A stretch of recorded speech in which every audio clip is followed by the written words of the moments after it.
Kalau saya menggunakan seperti ini, itu saya gunakan untuk pencegahan dan perawatan. Biar kita sekali, tanaman anggur itu sebenarnya kalau kita mau rutin 1 minggu kan lakukan penyemprotan teman-teman. Jadi saya gunakan penyemprotan fungisida dan insektisida secara bersamaan ya untuk merawat tanaman anggur kita biar tidak terserang jamur dan hama. Tetapi kalau terdeteksi ada jamur ya saya fokus. Gitu loh. Kalau terdeteksi ada jamur saya fokus. Kalau terdeteksi ada hama ya saya fokus. Tetapi nah kalau perawatan, pencegahan, jadi dua-duanya jalan. Seperti itu.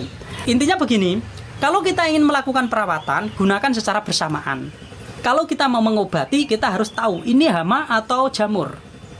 Kalau hama kita fokus ke hama. Kalau jamur kita fokus ke jamur. Nggak usah dicampur. Nggak usah dicampur. Nanti lebih fokus gitu loh.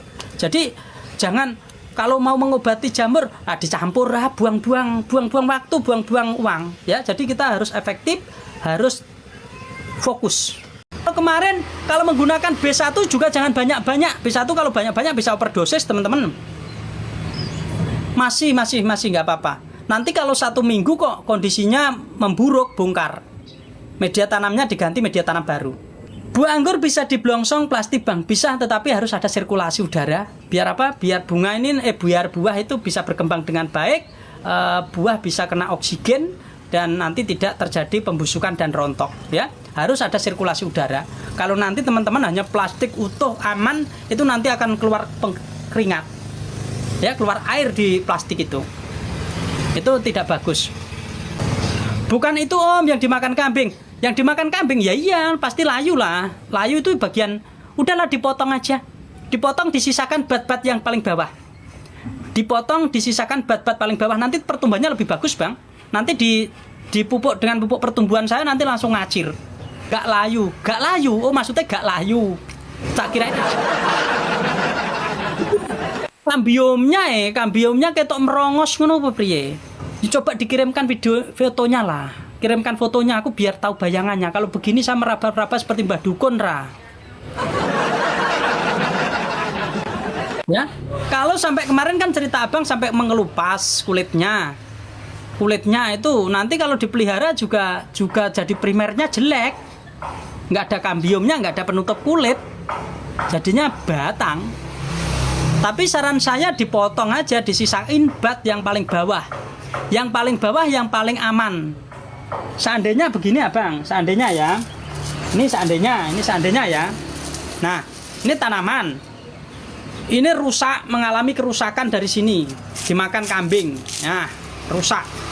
Nah, sisakan bat yang di atas, di bawah kerusakan. Ini seandainya rusak sampai sini. Ini batnya masih aman. Dan di sini kulit masih aman, potong di sini aja.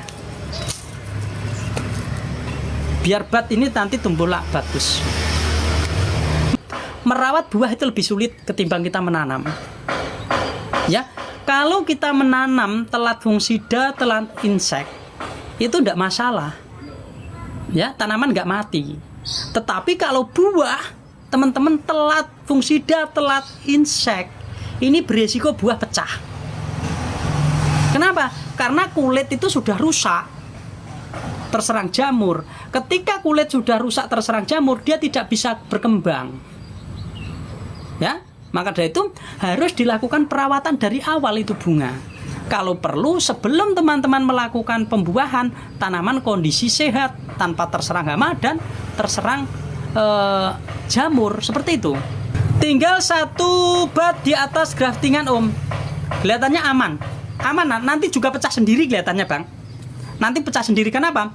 Karena yang di atas itu dia kurang normal. Nanti akan pecah sendiri, nggak apa-apa lah, dibiarin aja. Dibiarin saja sambil nunggu pupuk datang. Ya, sambil pupuk datang. Nanti di pupuk pertumbuhan juga langsung ini, ya. Atau nanti yang bagian pertumbuhan paling atas itu dipotes. Dipotes saja, tunas ujung. Biar apa? Biar bat yang paling bawah ini nanti ada reaksi.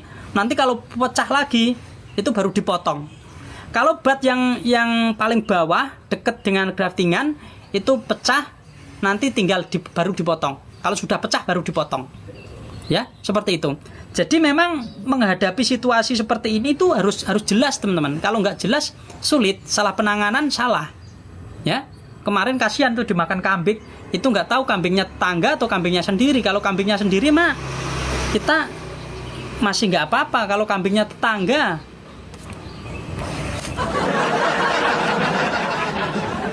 saya tuh kalau di sini tuh yang paling rusak itu ayam, teman-teman. Bibit saya tuh kocar-kacir sama ayam semua. Jadi makanya saya di sini tuh nggak nyimpen bibit. Karena saya jarang di sini, terus tanah ayam itu pada naik semua, aduh rusak semua. Ya. Tapi ya gimana lagi ya, namanya kita itu bertetangga, ya gimana lagi, ya itulah.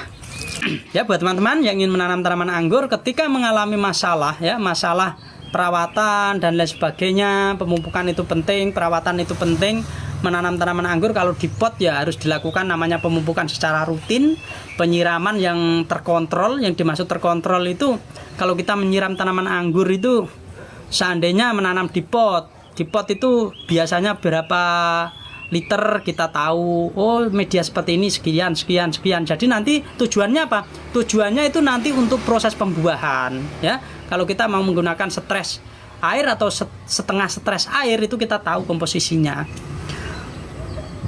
Terangkan cara merawat buah Bang mulai keluar bunga. Ya. Pertama, tanaman ketika kita lakukan pembuahan harus steril, harus sehat, tidak terserang hama dan tidak terserang jamur.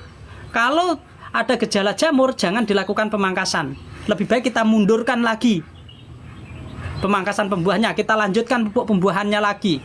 Kita fokus bersihkan itu semua masalah. Dan nanti kalau sudah keluar bunga, lakukan penyemprotan insek atau fungisida secara bersamaan. Untuk menghindari ketika bunga nanti keluar seperti ini, tidak dimakan oleh belalang dan lain sebagainya.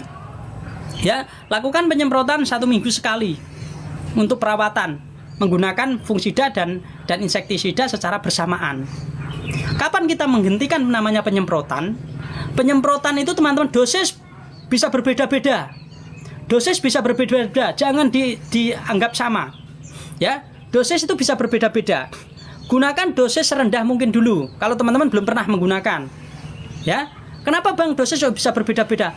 Karena faktor suhu, faktor lingkungan, faktor hama. Hama itu ya teman-teman. Kalau kita mempelajari tentang insek, kalau teman-teman di kebunnya sudah biasa menggunakan air 1 liter. Dilarutkan insek itu 1 mili. Besoknya teman-teman tiba-tiba menggunakan setengah mili per liter, itu hamanya hanya ketawa. Hamanya akan ketawa. Kenapa? Karena dosis itu juga bisa mengakibatkan kekebalan pada hama yang ada di kebun teman-teman. Ya, kalau sudah biasa menggunakan dosis rendah, itu kita gunakan dosis rendah itu terus.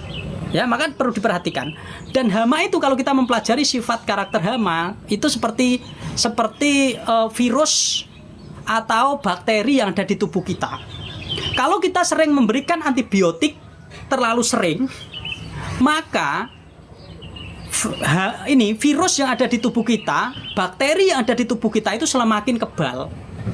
Seperti itu. Begitu pula hama. Hama yang di tempat teman-teman belalang lah, belalang kita kasih belalang. Belalang ini disemprot dengan dosis yaitu 1 liter per mili. Dia tidak mati, dia hidup. Nanti dia bertelur, anaknya itu udah kebal. Anaknya kebal teman-teman.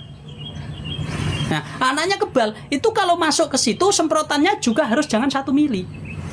Naikkan, seperti itu loh. Jadi dosis ini tidak bisa, kalau teman-teman nanya di tempat sana segini-segini, itu nggak berlaku kalau saya. Kalau kita mempelajari tentang hama, ya. Nah, lalu bagaimana Bang? Kalau teman-teman masih baru pertama kali menggunakan penyemprotan pertama, gunakan dosis rendah. Berapa dosisnya? Di bawah anjuran kemasan. Seandainya kemasan ini 1 mili per liter, teman-teman bisa gunakan yaitu 1/4 mili per liter. Karena ini yang disemprot bunga.